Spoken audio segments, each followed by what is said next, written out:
Hi everyone, स्वागत आप सबका कंपनी सेक्रेटरी के सीएस एग्जीक्यूटिव के कंपनी लॉ की हमारी पहली क्लास में। दोस्तों, इस पहली क्लास में थोड़े से सेक्शंस और थोड़ी सी understanding of the chapter will be little less, because पहली क्लास होती है तो बहुत बातें करनी होती हैं। तो थोड़ा सा आप मेरे साथ ये समझ लीजिए कि हमें क्या क्या पढ़ना है और हमें कैसे कैसे पढ़ना है।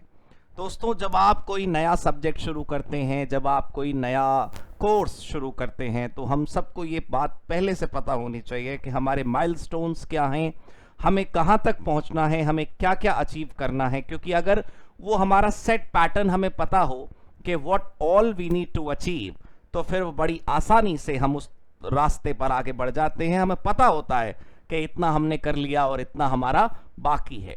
तो सीएस एग्जीक्यूटिव का कंपनी लॉ एक ऐसा सब्जेक्ट है दोस्तों जो सिर्फ 100 मार्क का सब्जेक्ट नहीं है।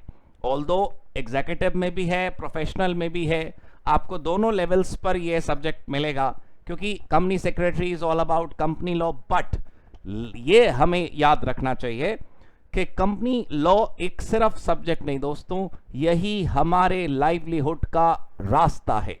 मैं ये नहीं कह रहा कि company secretaries do not deal with other laws. Obviously हमें बाकी सारे कानून पढ़ने हैं, बहुत सारे कॉर्पोरेट और नॉन कॉर्पोरेट दोनों कानून हम पढ़ेंगे।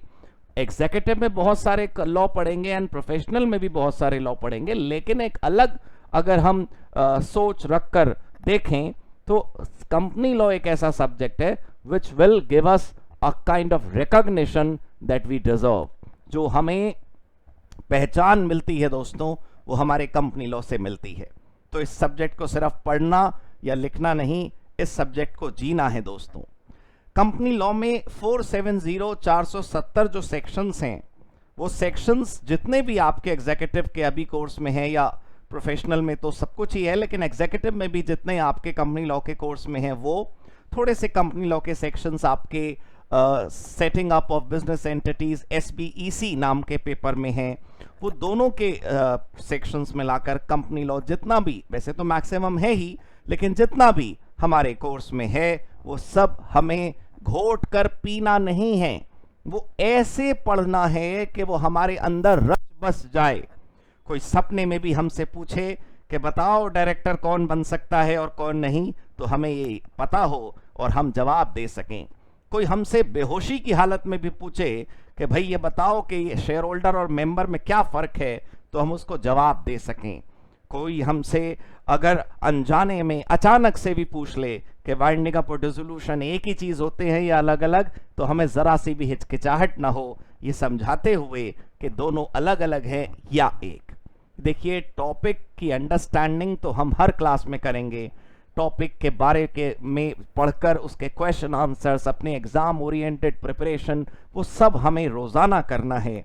लेकिन आज जो फाउंडेशन हमें बनानी है, फाउंडेशन CS फाउंडेशन या CC नहीं, फाउंडेशन मतलब जो नींव हमें बनानी है अपने एग्जीक्यूटिव के कंपनी लॉ की, उसके लिए मैं आपका थोड़ा सा समय चाहता हूं। थोड़ी देर आप मेरे साथ कुछ जरूरी बातें कर लीजिए, कुछ जरूरी डिस्कस कर लीजिए, और हाँ, अपनी नोटबुक रेडी रखिएगा।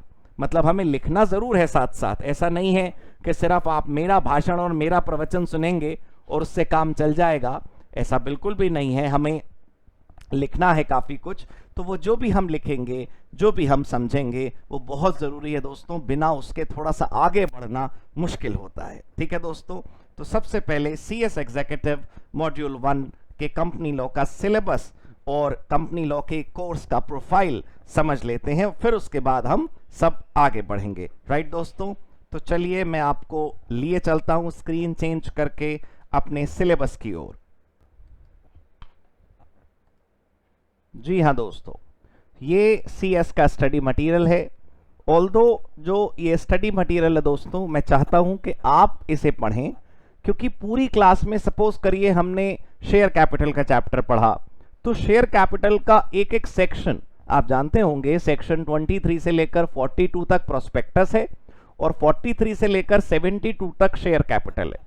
तो सपोज करिए इतना एक सेक्शन का ब्लॉक है, मैं एक एक सेक्शन आपको अपनी हैंडराइटिंग में सब कुछ लिखवाऊंगा। अपनी हैंडराइटिंग मतलब आप खुद लिखेंगे, मैं आपको साथ साथ लिखवाऊंगा। हम अपने नोट्स खुद बनाएंगे, हम सब कुछ लिखेंगे, एक एक वर्ड पूरे कंपनी लॉ का, चाहे हमारे 5 रजिस्टर क्यों ना भर जाएं, हम सब कुछ खुद लिखेंगे। लेकिन इंस्टीट्यूट का स्टडी मटेरियल अगर एक बार आप रीड ना करना चाहें तो कम से कम पेजेस पलटकर तो देख ही लिया करिए कि भाई मास्टर ने शेयर कैपिटल पढ़ा दी, मास्टर कह रहा है कि चैप्टर पूरा हो गया, तो घर पर जरा पन्ने पलट कर हम चेक कर लें कि वाकई में शेयर कैपिटल पूरी हो गई या नहीं। एक कॉन्फिडेंस लगता है दोस्तों जब आप स्टडी मॉड्यूल के पेपर्स देखते हैं, पेजेस देखते हैं, पन्ने पलटकर हेडिंग्स के नाम पढ़ते हैं और आपको एहसास हो जाता है कि यही सब कुछ है जो हम पढ़ चुके हैं। तो ये जो स्टडी मटेरियल है आपका, जो सीएस इंस्टीट्यूट आपको देता है, उसके अंदर जितना भी कंटेंट है उसी को ध्यान में रखकर हम पढ़ेंगे, क्योंकि कंपनी लॉ में या लॉ के किसी भी सब्जेक्ट में दोस्तों आपको बड़ी आसानी होती है कि भाई जो सीरीज है सेक्शन की, अगर आपने उसे पढ़ लिया तो आप प्रिपेयर्ड हो गए। हाँ, बस सीएस इंस्टीट्यूट के स्टडी मटेरियल में जिन हेडिंग्स का इस्तेमाल हुआ है, हो सकता है थोड़ी सी एक्स्ट्रा नॉलेज प्रोवाइड करने के लिए सेक्शन से हटकर कुछ और बातें भी अपने लेसन में हो, अपने चैप्टर में हो, तो वो भी हम पढ़ेंगे। बस आपसे मेरी रिक्वेस्ट है कि हमारी पढ़ने की मेथोडोलॉजी बड़ी सिंपल है। मैं एक एक वर्ड आपके सामने लिखूंगा और आप भी मेरे साथ साथ अपने रजिस्टर पर, अपनी नोटबुक पर उसे कॉपी करेंगे, आप भी उसे लिखेंगे। बस मेरा कहना यह है कि जब मैं कहूं कि ये चैप्टर पूरा हो गया, जब मैं कहूं कि ये टॉपिक पूरा हो गया, तो आप अपने सीएस वाली जो इंस्टीट्यूट के मॉड्यूल है, जो बुक है, उसके पन्ने पलट कर एक बार जरूर देख लें, तो आपको बिना ग्लूकोज पिए ऐसी एनर्जी आएगी कि बस उसका कोई भी मैच नहीं है बाजार में। मेरी कोशिश दोस्तों पूरी ये रहेगी कि आपको हमेशा ऐसा लगे कि हम और आप आमने सामने हैं, हम और आप सारे सवाल और जवाब एक दूसरे से बातचीत करके कर सकें। आइए सिलेबस को समझते हैं, फिर बाद में और आगे बात करेंगे। अब दोस्तों ये जो स्टडी मटेरियल अपना है, इस एग्जीक्यूटिव प्रोग्राम के स्टडी मटेरियल के अंदर कुछ काम की बातें हैं, कुछ खास चीज़ें हैं, वो मैं भी आपको बताऊंगा। मैं ज़रा आपको पहले सिलेबस वाली चीज़ समझा दूं। एक सिंगल पेज की लिस्ट है आपके इंस्टीट्यूट के स्टडी मॉड्यूल में, जहां पर सिंगल पेज के अंदर लिखा है कि क्या क्या आपका लेसन और आपके चैप्टर्स का अरेंजमेंट है। जी हाँ, अब आप देखिए ये आपका लिस्ट ऑफ चैप्टर्स है। पार्ट 1 का नाम है company law principles and concepts, ये रहा, आप देख पा रहे होंगे। थोड़ा सा और जूम कर लेते हैं, अभी भी विजिबल तो है ना आपको, थोड़ा सा कम कर लेते हैं, यस, है ना दोस्तों। अब आप देखिए जो पार्ट 1 है company law principles and concepts, ये जो है पार्ट 1, इसमें लेसन नंबर 1 से लेकर लेसन नंबर 14 तक है। अब जैसे मैं आपको बताऊं, इंट्रोडक्शन टू कंपनी लॉ आप पढ़ोगे तो उसमें ज़्यादा सेक्शन वाइज नहीं है, उसमें इंट्रोडक्शन टू कंपनी लॉ में हिस्ट्री है, डेवलपमेंट्स हैं, कंपैरेटिव्स हैं, दूसरे देशों के कंपनी लॉ का हमारे देश के कंपनी लॉ के साथ कंपैरिजन है। लेकिन जब आप शेयर कैपिटल पढ़ते हो, जब आप डेट पढ़ते हो, जब आप डिविडेंड पढ़ते हो, अकाउंट्स ऑडिट पढ़ते हो, या ऐसे टॉपिक्स पढ़ते हो जो ऑब्वियसली कंपनी एक्ट 2013 से उठकर आते हैं, तो हम एक एक सेक्शन का इतना ऑपरेशन कर देंगे ना दोस्तों, सर्जन शर्माने लगेंगे कि साहब क्या ऑपरेशन हो रहा है यहाँ पर। आप इन चैप्टर्स को देख लीजिए, तो आपके 14 चैप्टर्स हैं दोस्तों पार्ट 1 में। उसके बाद सेकंड पार्ट है कंपनी एडमिनिस्ट्रेशन एंड मीटिंग्स। ये काफी इंपॉर्टेंट पार्ट है दोस्तों। आपको बता दूं, अगर मार्किंग आप जानना चाहते हो, थोड़ा रेड कलर से लिख लेते हैं, ये 50 मार्क्स हैं। जो पहला पार्ट है आपका वो 50 नंबर का है। तो देखने से तो लगता है कि ये बड़ा इंपॉर्टेंट है कि 50 नंबर है, लेकिन ये भी तो देखिए कि 50 नंबर में दोस्तों 14 चैप्टर्स हैं। लेकिन जो अगला पार्ट है जिसमें 15 से लेकर 20 तक केवल 6 चैप्टर्स हैं, ये 40 मार्क्स का है।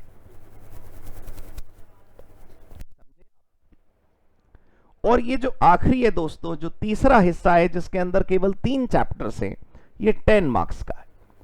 ऑब्वियसली हम इसे अभी शुरू नहीं करेंगे। मैं आपको बता दूं कि मैं सबसे पहले आपको ऑब्वियसली चैप्टर नंबर 1 पढ़ाऊंगा, introduction to company law. Company law का जितना भी बेसिक्स आप जानते हैं वो ठीक है, अच्छी बात है, लेकिन थोड़ा एडवांस्ड बेसिक्स हम करेंगे। बहुत सारी, मैं आपको वादा करता हूं, आपको बहुत सारी ऐसी जानकारियां मिलेंगी जो शायद आपको पहले नहीं पता होंगी या आपने कभी उनकी तरफ ख्याल ध्यान नहीं दिया होगा। वो ऑल्दो अपने को कोर्स में थी, फाउंडेशन में भी या ग्रेजुएशन से आप आए होंगे। तो फिलहाल तो कंपनी लॉ का इंट्रोडक्शन करने के बाद I would not like to do this share, member, debt, charges, profit, CSR, accounts, transparency, etc. First, I would like to go for this second part. Why? Because just 6 chapters and 40 marks. तो आपने सीखा होगा Pareto principle, कम quantity लेकिन high quality, कम number लेकिन high value. Number of chapters are less but the weightage is quite high, right? तो हम सीरियल ऑर्डर में आपको मैं बताता हूं कि सबसे पहले हम करेंगे ये सेकंड पार्ट. ये जो सेकंड पार्ट है वो हमारे लिए फर्स्ट पार्ट है. उसके बाद हम करेंगे ये company secretary as profession, 50 number हो जाएगा हमारा. और फिर उसके बाद हम ये अपना थर्ड पार्ट करेंगे जिसको इंस्टीट्यूट के मुताबिक पहला पार्ट कहा जा रहा है. दोस्तों, मैंने आपकी परमिशन ले ली है और मैं इसी अंदाज के साथ आपके साथ ये सिलेबस शुरू करूंगा, राइट दोस्तों?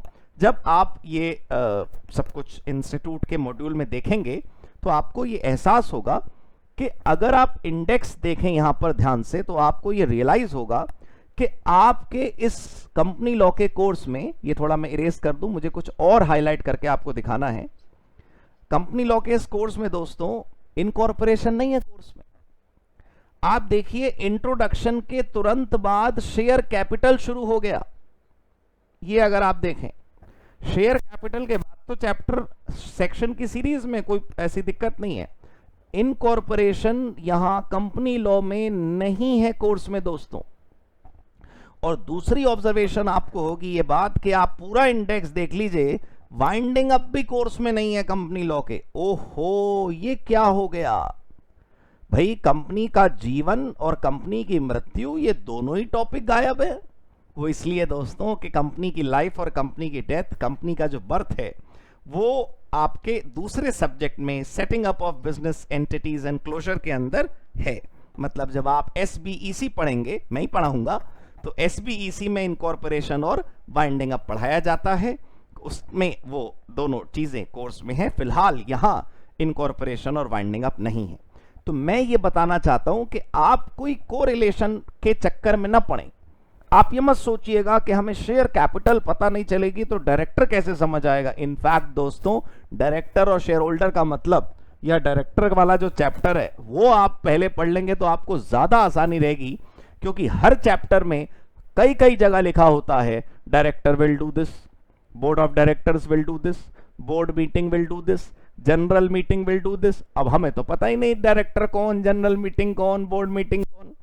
आपको पता है, आप तो चैंपियन लोग हैं, लेकिन फिर भी एक ले मैन की भाषा में बात करूं तो उसको ये नहीं पता होगा सब कुछ. तो हम कोशिश करते हैं कि पहले हम ये सेकंड पार्ट जो है कंपनी एडमिनिस्ट्रेशन, ये हम समझ लें, क्योंकि हमें पता चल जाएगा डायरेक्टर कौन है, बोर्ड मीटिंग कैसे होती है, जनरल मीटिंग कैसे होती है, शेयर होल्डर्स कैसे मिलते हैं, कैसे डिसीजंस लिए जाते हैं, रेजोल्यूशंस कितने प्रकार के होते हैं. अगर आपने ये समझ लिया दोस्तों, तो हर चैप्टर में जब रेजोल्यूशन वर्ड आएगा, जनरल मीटिंग वर्ड आएगा, तो जिसने ये सब नहीं सीखा होगा पहले, उसको हो सकता है तकलीफ हो, लेकिन आपको कोई दिक्कत नहीं होगी.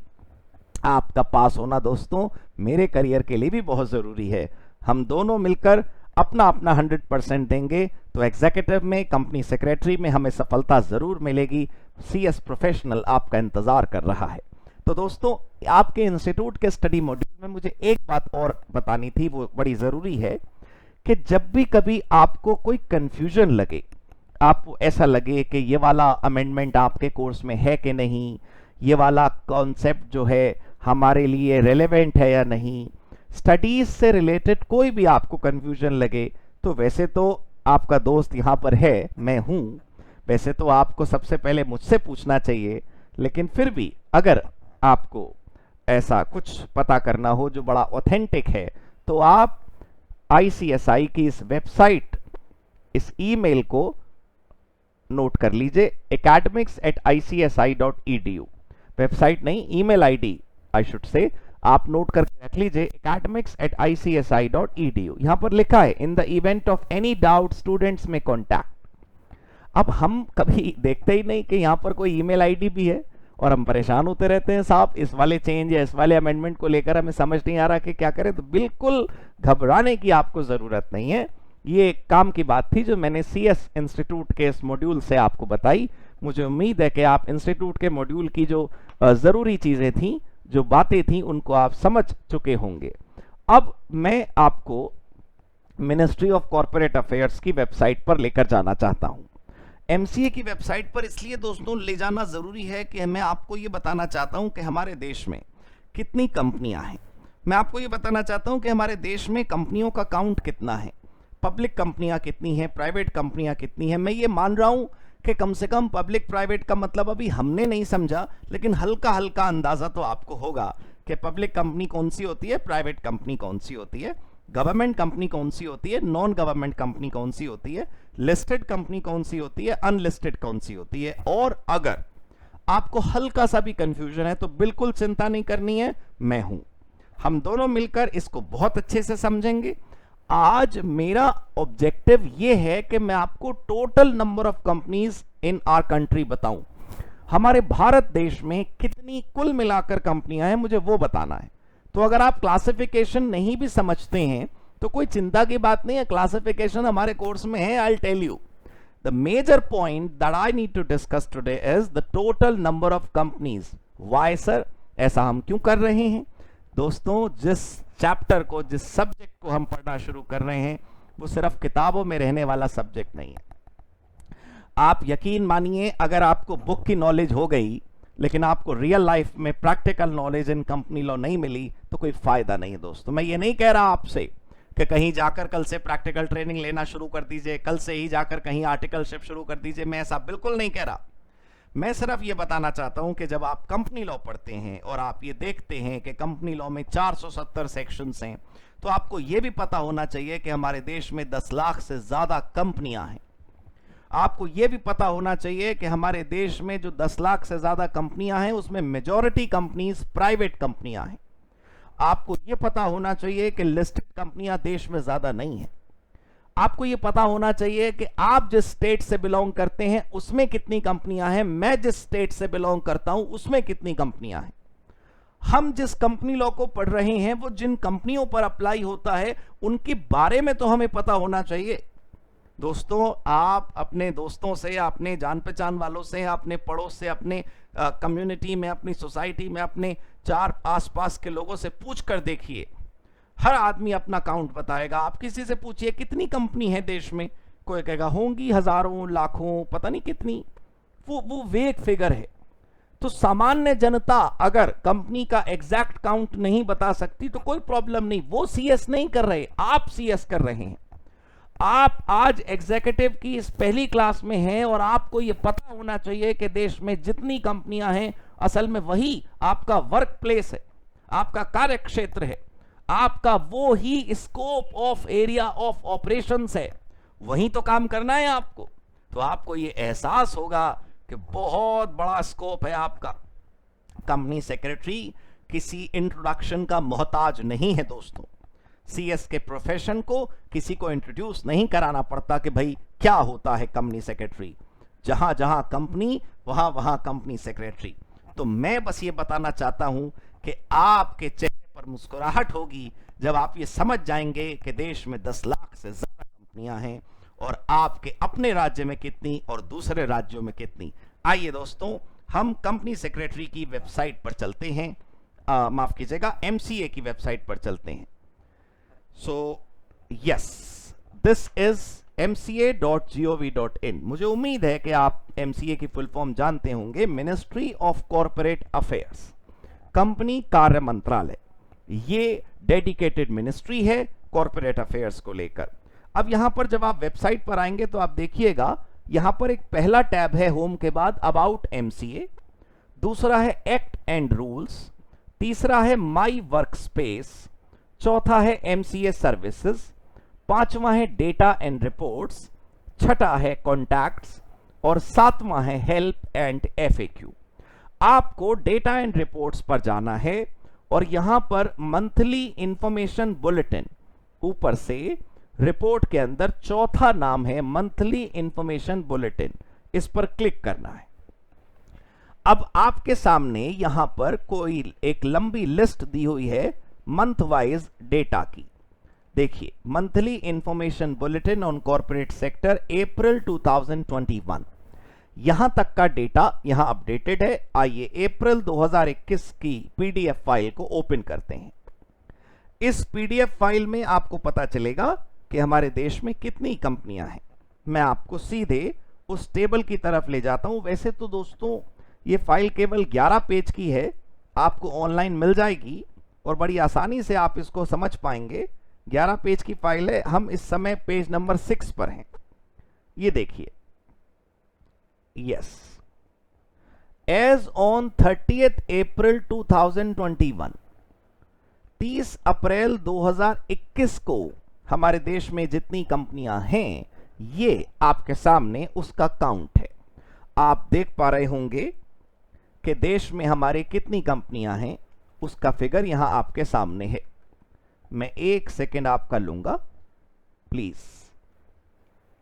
यस, थोड़ा वो दूसरी विंडो में मैंने ये फाइल खोली है, उस विंडो में मेरा पेन नहीं चल रहा था। यस, कंपनीज जो एक्टिव हैं दोस्तों हमारे देश में एज ऑन 30th अप्रैल 2021, ज्यादा पुराना डेटा नहीं है ये।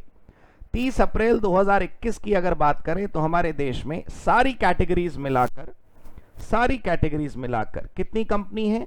13,46,813 कंपनियां, 13,46,813। अब उसमें कुछ प्राइवेट हैं, कुछ पब्लिक हैं, कुछ लिस्टेड हैं, कुछ अनलिस्टेड हैं, कुछ गवर्नमेंट हैं, कुछ नॉन गवर्नमेंट हैं, कुछ 1% कंपनी है। जो जितनी भी हैं कुल मिलाकर 13,46,813 है दोस्तों। सोचिए कितना बड़ा काउंट है। इस काउंट को अगर क्लासिफिकेशन के साथ देखें तो देखिए यहां आपके सामने मैं क्लासिफिकेशन दिखाता हूं कि अगर हम कंपनी लिमिटेड बाय शेयर की बात करें तो जो सरकारी कंपनी हमारे देश में है, हल्का सा मैं इसको जूम इन कर लेता हूं। यस, अगर हम सरकारी कंपनी की बात देखें तो 2121 सरकारी कंपनियां हैं हमारे देश में। I would like to inform you once again that I'll definitely explain you the meaning of government company, non-government company, public company, private company in the time to come। इसी क्लास में मैं आपको आगे समझाऊंगा, एक एक टाइप, एक एक मीनिंग, सब कुछ क्लियर हो जाएगा अगर आपको क्लासिफिकेशन नहीं आता तो। और अगर आता है तो बस आप गिनती सुनिए। सरकारी कंपनियां 2121 हैं, गैर सरकारी कंपनियां हमारे देश में 13,44,692, राइट। सो अब थोड़ा कलर रेड कर लेते हैं। Let me show you the number of public companies. We have 66,091 public companies and let me show you the number of private companies, 12,43,440 companies. So this is the count that I wanted to show you. सिर्फ इन count को ईश्वर करे बढ़ाता रहे MCA और हमारे industry के लोग। ये जितना ज्यादा बढ़ता रहेगा उतना आपका प्रोफाइल अप होता चला जाएगा, right. And this is increasing, this is actually increasing day by day, month by month. अब यस, मैं अब आपको बताना चाहता हूं कि हमारे देश में अलग अलग स्टेट वाइज कितनी कंपनियां हैं।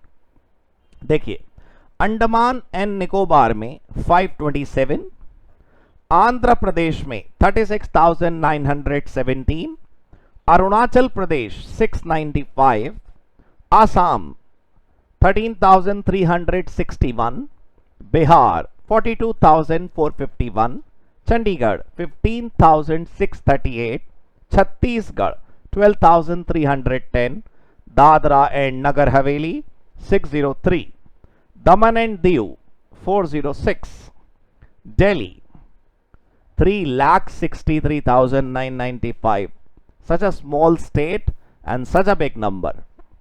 Goa 9,432, Gujarat 1,15,088, Haryana 60,053, Himachal Pradesh 7,303, Jammu and Kashmir 6,880, Jharkhand 17,465, Karnataka 1,39,812। मैं आपको बीच में याद दिला दूं that I'm reading this out so that you people get a zeal, get enthusiasm, आपके अंदर जोश भर जाए।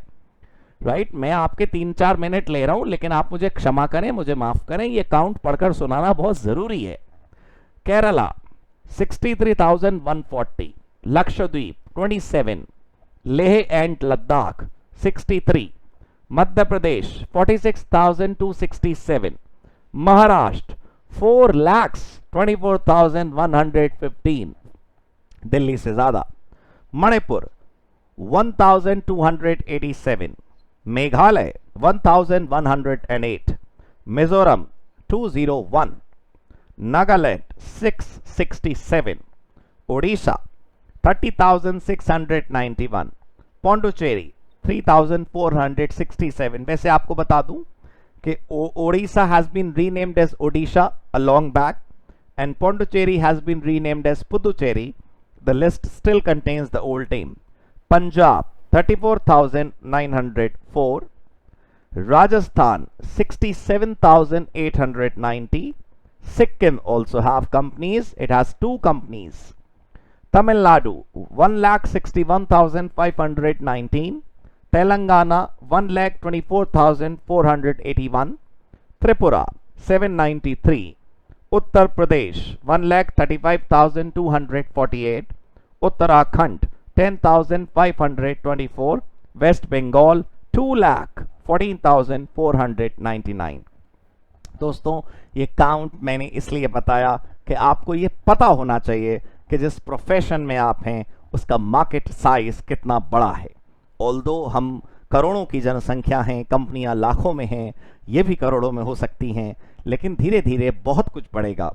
दोस्तों 13 लाख कंपनियां हैं देश में, इन 13 लाख कंपनीज के लिए 13 लाख कंपनी सेक्रेटरी नहीं हैं। इसका मतलब ये हुआ we have great scope in our life, in our livelihood, in our career. Okay, तो बिल्कुल घबराना नहीं है, परेशान नहीं होना है। आप लोगों ने बहुत अच्छा कोर्स सिलेक्ट करा है and we'll do the best here. Right दोस्तों, बिल्कुल क्लियर हो गई बात, समझ आ गई। अब मैं कुछ और आपको समझाना चाहता हूं। एक बार मैं फुल स्क्रीन में आ जाऊं ताकि अच्छे से बात कर सकें। जी हाँ दोस्तों, अब आपको मैं बताऊं कि जब आप लॉ पढ़ते हैं तो अक्सर ऐसा होता है कि आपने लॉ पढ़ा, आपने अपनी लैंग्वेज पढ़ा, चाहे कंपनी एक्ट 2013 ओरिजिनल पढ़ा, आपको अपडेटेड रहना चाहिए। What is happening around the globe, वो तो ठीक है, जनरल नॉलेज तो ठीक है, लेकिन जैसे कंपनी लॉ का जो लिटरेचर आप पढ़ते हैं, कंपनी लॉ के बारे में जब आप पढ़ते हैं, कंपनी लॉ के प्रोविजंस जो आप समझते हैं, उसमें होने वाले हर बदलाव की नॉलेज आपको होनी चाहिए। अगर आप जो अपना इंस्टीट्यूट का स्टडी मटेरियल है, ICSI का स्टडी मॉड्यूल, उसे देखें तो वहां पर भी ये बात लिखी है कि समय समय पर आपको जो नए नए चेंजेस हैं उसके बारे में पता होना चाहिए। भाई देखिए, बुक रोज प्रिंट नहीं हो सकती ना। ICSI has given you one study module and company law is so dynamic, it keeps on changing, बदलता रहता है। तो जब भी बदलाव होता है, हर बदलाव के बाद आपको नई किताब तो नहीं दी जा सकती, और अगर दी भी जाएगी तो आप तक पहुंचने में उसको समय लगेगा। तो मैं आपको बताता हूं कि आपको कंपनी लॉ के हर चेंज के बारे में टाइम टू टाइम अपडेशंस कैसे मिलेंगी। देखिए, जब भी आप गूगल सर्च करते हैं तो बहुत सारे सर्च रिजल्ट्स आते हैं, कुछ ऑथेंटिक होते हैं, कुछ अनऑथेंटिक होते हैं। मैं आपको MCA की वेबसाइट पर दोबारा लेकर जाता हूं और वहां मैं आपको एक लिंक बताता हूं जहां पर आप लेटेस्ट कंपनी लॉ देख सकते हैं, पढ़ सकते हैं, और बहुत वेल डिजाइंड मैनर में है वो। आपको बहुत अच्छा लगेगा उसको देख करके। जब दिल करे, जैसे आप सोशल मीडिया वेबसाइट स्क्रॉल करते हैं, वैसे थोड़ा सा उस लिंक को भी स्क्रॉल कर लीजिएगा, आपको भी अच्छा लगेगा, आपके भी नंबर बढ़ेंगे और मुझे तो बहुत अच्छा लगेगा। आइए दोस्तों, तो आप सबके सामने मैं पहले ICSI की, माफ कीजिएगा, फिर मैंने ICSI कहा, mca.gov.in पर चलते हैं। जी हाँ दोस्तों, ये है मंत्रालय की वेबसाइट, mca.gov.in पर हम आ चुके हैं। और मैंने आपको बताया था कि पहला टैब है अबाउट MCA, दूसरा टैब है एक्ट एंड रूल्स। तो जैसे ही आप MCA की वेबसाइट पर एक्ट एंड रूल्स पर आएंगे, यहां पर आपको पहला ही दिखेगा कंपनीज एक्ट, इस पर क्लिक करना है। और जब आप कंपनीज एक्ट पर आएंगे तो मैं आपको जूम करके दिखाता हूं। जब आप कंपनीज एक्ट पर आएंगे तो आपको कुछ ऐसा सा दिखेगा, एक पैराग्राफ है उसके बाद क्लिक हेयर करके एक पैराग्राफ है, फिर है रीड द कंप्लीट एक्ट। यहां पर 3 आपको नाम दिख रहे होंगे, कंपनीज एक्ट 2013 देख पा रहे हैं आप, कंपनीज एक्ट 2013, प्रोड्यूसर कंपनी, और ये ब्लू कलर का है ई बुक कंपनीज एक्ट 2013। आप ई बुक कंपनीज एक्ट 2013 को क्लिक करिए। जब आप क्लिक करेंगे तो यहां पर आप देखिएगा लेफ्ट में लिखा है अपना प्यारा मिनिस्ट्री ऑफ कॉर्पोरेट अफेयर्स, और राइट हैंड साइड में हमारा अपना institute of company secretaries of India, भारतीय कंपनी सचिव संस्थान। इन दोनों ने मिलकर ये इलेक्ट्रॉनिक बुक, जैसे ई बुक कह रहे हैं हम, ये बनाई है। और इस ई बुक के अंदर कंपनीज एक्ट 2013, उसके जितने भी रूल्स हैं, वो जितनी भी नोटिफिकेशन सर्कुलर हैं, सब कुछ यहां पर अपलोडेड है।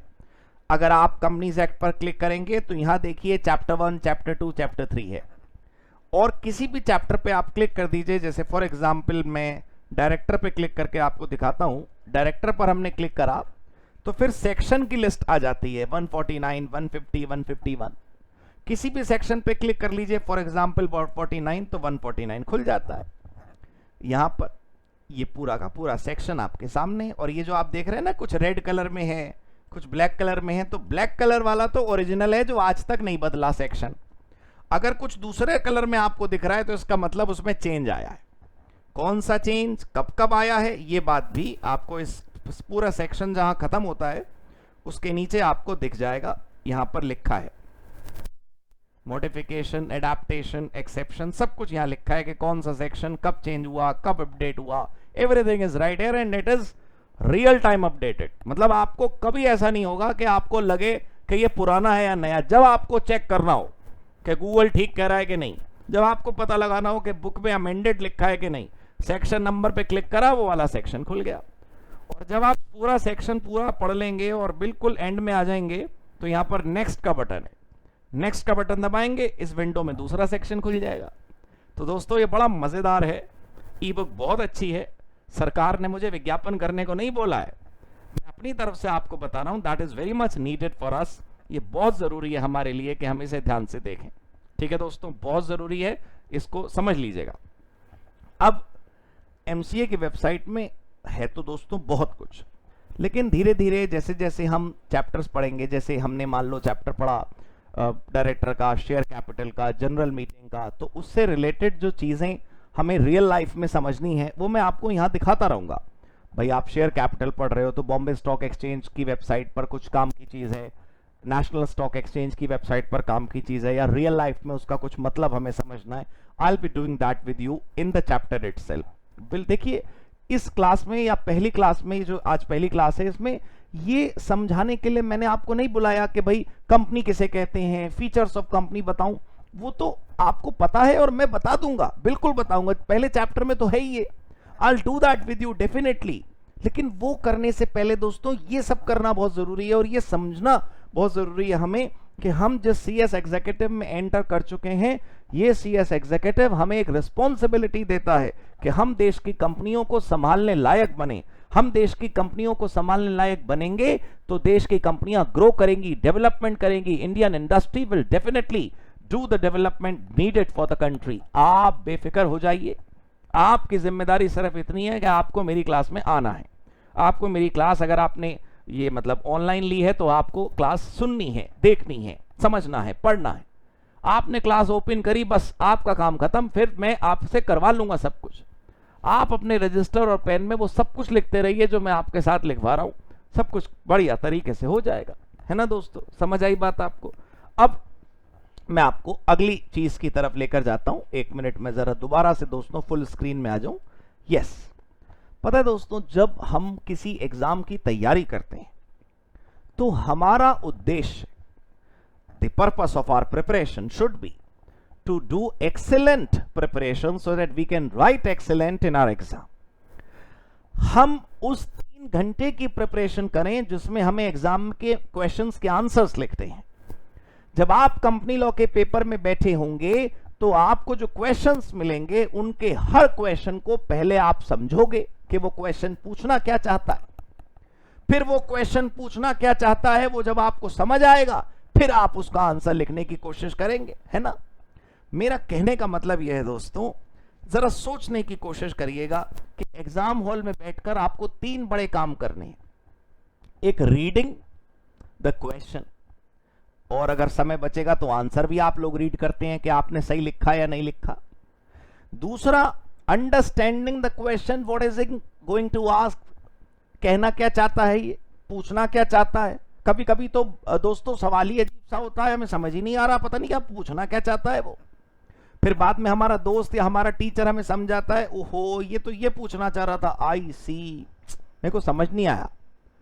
तो रीडिंग करते हो आप क्वेश्चन की या आंसर की, अंडरस्टैंडिंग करते हो क्वेश्चन की कि वो पूछ क्या रहा है, और फिर जाकर आप लिखते हो आंसर जब आपको याद आ जाता है। वो भी कभी कभी आपको नहीं याद आता तो आप सोचने में भी टाइम लगाते हो। तो कितना मुश्किल आपको लगेगा अगर आप वो काम पहली बार करोगे, कितना मुश्किल आपको लगेगा अगर आपने पूरे सेमेस्टर में, पूरे 6 महीने में या 8 महीने या 9 महीने की जो पढ़ाई आपने करी एग्जीक्यूटिव की, उसमें आप पढ़ते ही रहे, पढ़ते रहे, पढ़ते रहे, पढ़ते रहे, पढ़ते रहे, लिखने की आदत ही नहीं रही हमें। सारा का सारा कलेश हमारे जीवन में क्या है कि हमें यह समझ नहीं आता कि एग्जाम में क्वेश्चन का आंसर कैसे लिखें। हम फिर भी समझ लेते हैं कि क्लास क्या कहना चाहती है, किताब क्या कहना चाहती है, नोट्स क्या कहना चाहते हैं, बुक्स क्या कहना चाहती हैं, सेक्शन के प्रोविजंस क्या कहना चाहते हैं। बात जब लिखने की आती है तो बस प्रॉब्लम सी क्रिएट होने लगती है। तो मैं ये चाहता हूं, आप भी मेरी बात से एग्री करेंगे कि हमें क्वेश्चन के आंसर लिखने की तैयारी क्लास 1 से करनी चाहिए। आज अगर आप कोई टॉपिक पढ़ रहे हो और उस पर कोई क्वेश्चन बन सकता है और उसको लिखने की तैयारी अगर हमने आज नहीं करी तो हम कल नहीं कर पाएंगे। दोस्तों, जिंदगी में जिसकी आदत डालोगे उसे करते हुए तकलीफ नहीं होगी। प्लीज समझने की कोशिश करिए। 10 डिजिट का मोबाइल नंबर हमें याद हो जाता है, 4 डिजिट का पिन या पासवर्ड हम अक्सर भूल जाते हैं। क्यों? क्योंकि वो पिन या पासवर्ड किसी ऐसी जगह का, जैसे बैंक के लॉकर का, जहां रोज आप नहीं जा रहे, हम भूल जाते हैं। लेकिन वो 10 डिजिट का मोबाइल नंबर जो हम अक्सर लोगों को बताते हैं वो याद रह जाता है। मेरा कहने का मतलब जरा समझने की कोशिश करिए प्लीज, कि जो चीजें आपकी जिंदगी के रूटीन में आ चुकी हैं, सुबह से उठने से रात के सोने तक, जो चीजें आप डेली कर रहे हैं, उनमें आपको कभी भी न तो थकान महसूस होगी और ना ही आपको यह लगेगा कि आप स्पेशली कर रहे हो। प्लीज मेरी बात समझने की कोशिश करिए। पढ़ाई करनी न पड़े, पढ़ाई हो जाए, याद करना न पड़े, याद हो जाए, ऐसा कुछ होना चाहिए कि हम जब काम कर रहे हो तो हमें लगे ही ना कि हम पढ़ रहे हैं, वो साथ साथ अपने आप हो जाए हमारा पढ़ना। देखिए, ये बहुत जरूरी है। प्लीज समझने की कोशिश करिए कि जब भी आप तैयारी करेंगे अपने एग्जाम की तो आप क्वेश्चन बेस्ड प्रिपरेशन करिए। हर सेक्शन को समझने के बाद ये देखिए कि उस सेक्शन में कितने क्वेश्चंस आए आज तक। मैं आपको लेकर चलता हूं अब आईसीएसआई की वेबसाइट पर, जहां पर पुराने क्वेश्चन पेपर्स अपलोडेड हैं, और उन पुराने क्वेश्चन पेपर्स को दिखाकर मैं आपको समझाऊंगा कि जो पुराने क्वेश्चन पेपर्स हैं वो सारे जब अवेलेबल हैं तो हम क्यों नहीं उनसे तैयारी कर सकते। राइट दोस्तों, चलिए अब मैं आपको लेके चलता हूं आईसीएसआई की वेबसाइट पर।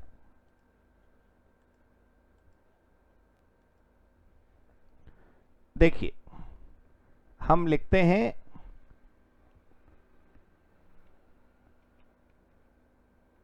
ICSI past papers.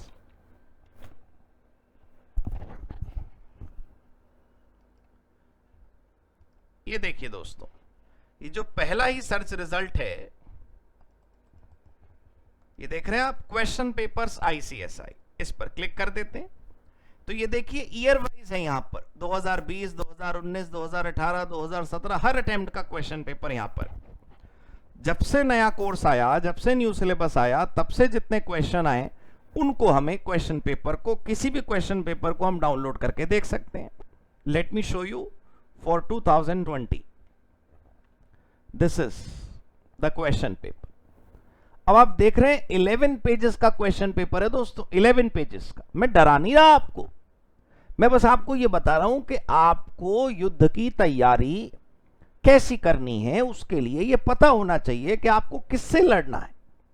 You should know challenges of that 3 hours. उस 3 घंटे का जो चैलेंज है वो ये है कि इन 11 पेजेस के क्वेश्चंस को पढ़ना, उनको समझना, फिर उनके आंसर लिखना। तो हम अपने पूरे 6 महीने में सिर्फ पढ़ते रहते हैं, लिखने की तैयारी करते ही नहीं। वही हमें कमी कर देता है हमारे नंबरों में, हमारे रिजल्ट में, हमारी पासिंग की परसेंटेज में। ये हमें समझना होगा। Late me show you. मैं पेपर का पैटर्न डिस्कस नहीं कर रहा अभी, वो उसकी अलग क्लास है। अभी फिलहाल आप ये समझिए कि ये पहला क्वेश्चन है, सेकंड क्वेश्चन है। अब आप देखिए कहां से लेके यहां से सुमीत, पुनीत और मनमीत, ये 3 नंबर का क्वेश्चन है। 3 मिनट तो शायद आपको क्वेश्चन पढ़कर समझने में लग जाएंगे, लेकिन मैं आपसे वादा कर रहा हूं, आप कोई देखिए, मेरा कमाल नहीं है कि मेरी क्लास लेंगे आप तो आपके अंदर से एकदम जोश भर जाएगा और समझदारी आ जाएगी आपको और आप 3 मिनट का क्वेश्चन 1 मिनट में समझ लेंगे। मैं ये नहीं कह रहा। मेरा कहने का मतलब ये है कि ये सब कुछ रोज अगर आप करेंगे, रोज कोई 2 क्वेश्चन, 1 क्वेश्चन, 5 क्वेश्चन, जितना आपको समय ठीक लगे उतने की तैयारी करिए। पता है दोस्तों, आपको प्रैक्टिकल क्वेश्चंस के जो सब्जेक्ट होते हैं, जैसे कॉस्टिंग हुआ, फाइनेंशियल मैनेजमेंट हुआ, अकाउंटिंग हुआ, मैथमेटिक्स था किसी जमाने में स्कूल में, सीएस फाउंडेशन में और सी सीट में तो आपको वो मिला होगा स्टैटिस्टिक्स। मैं ये बोलना चाहता हूं आपको कि जो प्रैक्टिकल सब्जेक्ट आपने देखे होंगे या जो आप पढ़ते होंगे, उसमें स्टूडेंट प्रैक्टिकल क्वेश्चन की बहुत प्रैक्टिस करता है। वो बार बार करके देखता है, अरे वाह 40,000 आंसर है, मेरा भी आंसर 40,000 आ गया, मैच कर गया। बट थ्योरी के साथ व्यवहार हमारा हल्का सा गलत हो जाता है। हमें कोशिश करनी चाहिए कि आज हमारी क्लास में हमने 5 क्वेश्चन, वो 5 सेक्शन पढ़ लिए या 4 सेक्शन पढ़ लिए, तो उन 4 सेक्शन में अगर कोई क्वेश्चन कभी आया है एग्जाम में तो वो यहां से हमें मिल जाएगा, और मेरी बुक में भी है वो। अलग से आपको ये सब डाउनलोड करने की जरूरत नहीं है, माई बुक हैज ऑल। वहां से बस उन क्वेश्चन की प्रैक्टिस कर लें।